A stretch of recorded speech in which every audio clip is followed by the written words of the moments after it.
Sup fam, it's your boy, back for another round of Fortnite videos! Today we're gonna mix things up a bit. It's the Liquor Strip Challenge! For every kill I get to choose whether our guest removes one piece of clothing or I can lick them. No joke, this is a real thing. Seriously, it's a real thing. Brittany is our guest today. Wait, who are you? Yeah, Brittany couldn't make it, so I'm your guest. Name's Dave. What? Okay, let's do this! Today's guest is Sweaty Dave. Don't expect too many kills today, guys. Don't run into the grenade, you idiot! Fine, take off the damn hat. Noob! All you had to do was shoot me! Shoot me! Shoe. Darn it! Other shoe! Why aren't you wearing any socks? Keeps my feet cool. I tend to get a bit hot. Shut up, Sweaty Dave. Why is everyone so bad today? Liquor strip. Shirt, I guess. Oh, thank goodness, it was getting hot in here. Oh, last choice, cause let me tell you, if I don't wear socks, I bet you can guess what else I don't wear. No, please lick then.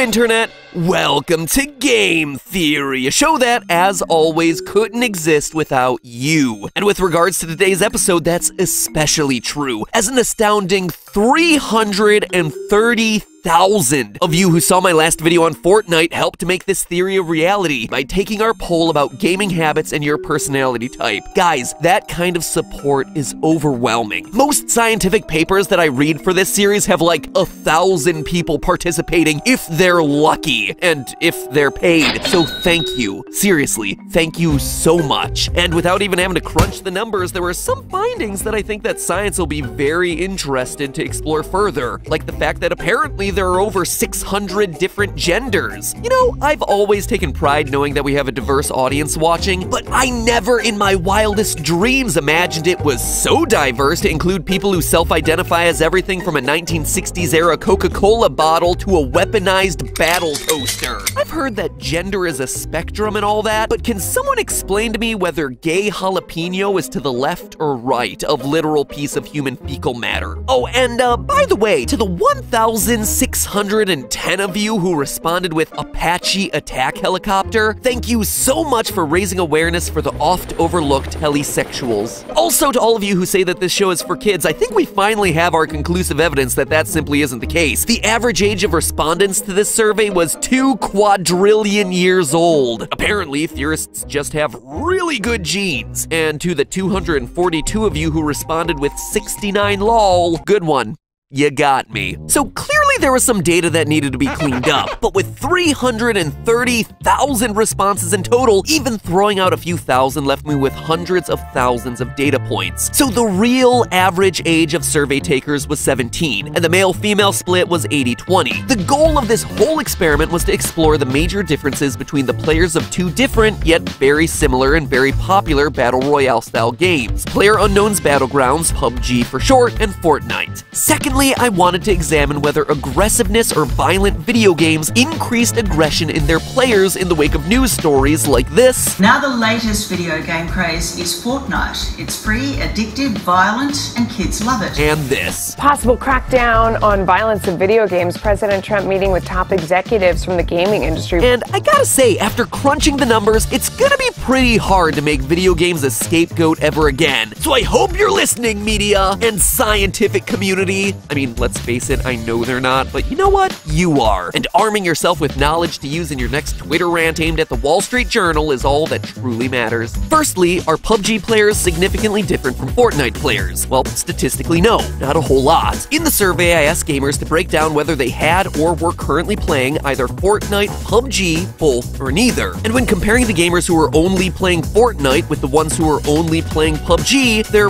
wasn't a whole lot of difference. PUBG players were slightly older, 17.5 versus 16, and were much more heavily skewed toward the PC master race, with 63% preferring PC versus 44% of Fortniters. And honestly, that shouldn't be all that surprising, right? Fortnite is more widely released on console and didn't start its early days on PC only. So those were the minor differences, but in the important areas like playstyle, social behavior, and personality type, the two were practically identical. They even agreed on their stance in the classic internet debate of fighting one horse-sized duck versus 100 duck-sized horses. 55% of Fortniters and 55% of PUBGers agreed fighting a horse-sized duck wins. And can I just be honest here? How is this still a question online? I feel like at this point, the one horse-sized duck answer is the clear winner. Now, what I want to see debated is whether you'd want to fight a tiger-sized hedgehog or 100 hedgehog-sized tigers. Now, that is a battle that feels a bit more balanced to me. Go ahead, start debating it now in the comments. Go ahead, we got a lot of data to get through. But here's where things got interesting. While there wasn't much of a difference between people who had played either PUBG or Fortnite, there was a significant difference between people who had played both games versus those who had only played one. Let's call them the hardcore battle royalers versus the more casual battlers. And what's more, the group who hadn't played any battle royale style game also showed significantly different results from the other two categories. So from here on out, I'll be comparing the battle royalers group, consisting of those who actively played both games, against the pubnighters, those who've only played one of those games, to the group of people who hadn't played either, a category I'm gonna call the iDubber, which obviously stands for I don't usually battle royale. That Z you see is silent, and any similarity to known and popular YouTuber names is purely coincidental, I assure you. Now, to give some context, the iDubbers were on average slightly older, 18, and the battle royalers were closer to Fortnite age, 16.5. In total, of those 330,000 responses, about 150,000 were a pubnighter, 130,000 were an iDubber, and the other 50,000 were battle royalers. And there were a few things all three groups agreed on, like how they're all slightly better than average at playing video games. When asked to rate their skills as a gamer, 68% of responses, regardless of category, rated themselves at either a 7 or an 8. Only one or two truly brave souls rated themselves as a 1. To those people I say thank you. You are the true American hero. Everyone also tended to agree that consistently good play was better than winning just once. In general, that was a 70-30 split. But then I turned to analyze aggressiveness and risk-taking behavior. If battle royale games are truly making players more violent, then it stands to reason that gamers would report that their playstyle is more aggressive in those games. Furthermore, we would expect to see that gamers who play non-shooter games would yield lower aggressiveness scores, and that those who had played multiple shooter games would have the highest scores of them all. And wouldn't you know it, but that's exactly what the data showed. When asked about risk-taking behavior and aggressiveness of tactics in-game, the battle royalers were the highest, showing an average rating of 7.3 out of 10. The pubnighters, who only played one game, were slightly lower at just 7, and the iDubbers were least aggressive and most risk-averse, with a score of 6.5. Risk-taking behavior followed a similar pattern, 7.3, 7, and 6.6. To further explore the topic, I also asked about pacifist routes in games, and whether, given the option, the player would choose to take the peaceful, non-aggressive route, or just solve the problem by running in guns blazing. Plus, since I recognize that most pacifist routes in games, let's be honest, suck, I included an option of, no, I wouldn't choose it because it's a mechanic that's usually poorly implemented, to ensure that people weren't avoiding non-violent playstyles because no one but Undertale can figure out how to make a complete game without killing things. Anyway, the results were shocking. A whopping 48% of iDubbers would choose pacifism when offered, compared to only 29% of battle royalers. And as we would expect, pubnighters were smack in the middle at 32%. So it would seem like the data is telling us that Fortnite and PUBG are in fact prompting more aggressive strategies and higher amounts of risk-taking. But before you run off and misquote me, Good Morning America, hold up. Correlation doesn't mean causation. Just because aggressive play lines up with a certain genre of game, there are any number of variables to account for that. Maybe it's not the game causing the aggression, but rather the gamer's personality personality being more prone to aggressive playstyles. And that's where the personality test comes in. I asked all respondents to take a Myers-Briggs-esque personality assessment, which breaks down your personality into 16 key types based on 4 different categories. Now, I go into much more detail in this in a past theory that you can watch right here,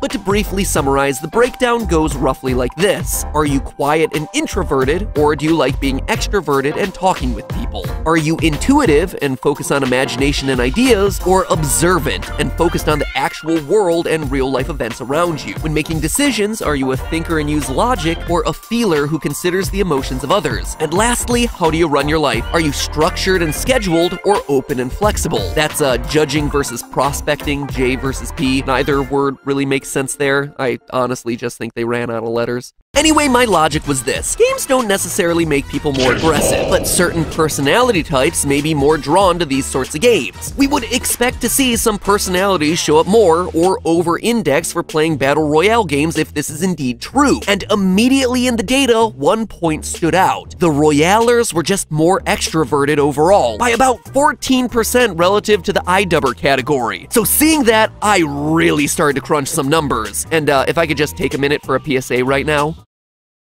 Teachers, I'm MatPat, online personality and all-around nerd, and I have one thing to say to you. Screw PowerPoint presentations and introduce your students to Excel. Anyone can drag and drop a stupid star wipe. Learning how to master a pivot table, on the other hand, is like a nerd's greatest superpower. It allows you to totally teabag data. So teach your students some useful life skills. And remember, knowledge is power. The more you know. So to eliminate the variable of the games, I crossed the 8 different personality traits measured by the test against aggression and risk-taking responses. And it turns out my hypothesis was right. Introverts, on average, reported their levels of aggression to be 5.7. Extroverts, on the other hand, rated themselves at nearly 6.5 on average. Thinkers also rated their playstyle as more aggressive relative to feelers, 6.3 compared to 5.7. And wouldn't you know it, but a combination of the 2 traits, extroverted thinkers produce the most aggressive players by far. You actually see the scale go up. Introverted feelers are at the super low 5.5, introverted thinkers and extroverted feelers jump up to 6.2. Again, remember that both of these only have one of the more aggressive personality trait types. And finally, extroverted thinkers, the double whammy, are at the highest levels of aggressive play at 6.8. A similar trend is visible in the risky strategy category. Meanwhile, the other personality traits, intuiting versus observing and judging versus prospecting, showed no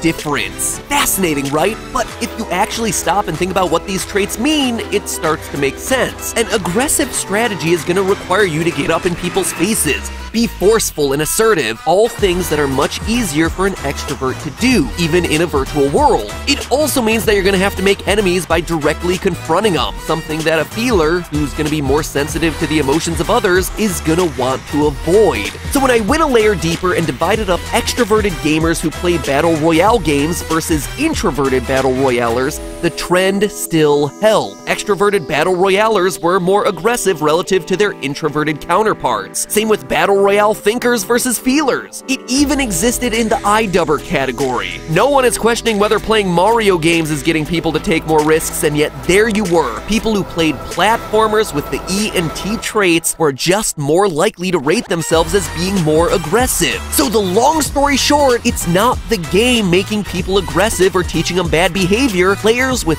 personalities that are more comfortable taking risks and getting aggressive are just more drawn to these sorts of high-action, high-intensity games. So already I've given strong evidence to that initial point that I wanted to prove, that Battle Royale games aren't the rage virus that mainstream media outlets want to make them. But obviously, there's another component to all this, the social component. Could games not only be not detrimental to gamers, but rather beneficial? Could playing Fortnite and PUBG actually help gamers get good socially? That is what I set out to find next, and the results of which I'll be sharing with you in just a few days. If I'm being totally honest, all this data has been a beast to sort through, so things are taking a bit longer than I would have liked, but I wanted to make sure that I got this theory out to you sooner rather than later, simply because I promised it a few weeks ago at this point, and I didn't want to have to keep you waiting any longer. So it's my goal to have the follow-up for you this Thursday. Can playing Fortnite or PUBG actually help you socially? Ring the bell to ensure that you don't miss when it gets uploaded, and in the meantime, meantime, remember, it's all just a theory. A game theory. Thanks for watching. Someone seriously identified as a big wolfo eating an even bigger chicken? Where do they come up with this stuff? Oh, and this guy's a banana helicopter. That's a fun one. Hey, before you go, make sure you see my theory on the secret lore of Fortnite's world. That video's available to your left. Or if you want to learn more about the Myers-Briggs personality assessment and what it could mean for your personality type, well, click the box to the right. I'm also going to be going into more detail on that in the next video, so, you know, be ahead of the curve. Catch yourself up a little bit. Now, if you'll excuse me, I have a lot of tables to pivot. See ya later this week. Ring the bell!